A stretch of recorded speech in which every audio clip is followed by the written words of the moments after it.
Yesterday, we saw why Americans compliment strangers.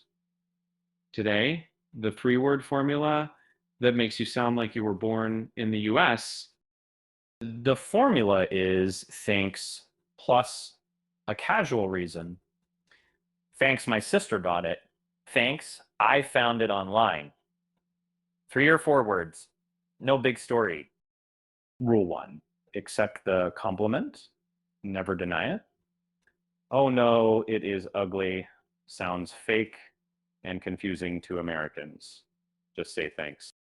Rule two, share a tiny fact, where you got it, how long you had it, or who gave it.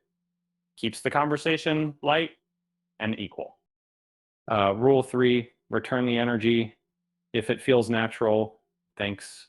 Love yours too. Creates a warm many moment. Americans remember this, practice once, and it becomes automatic. Subscribe for more American culture hacks.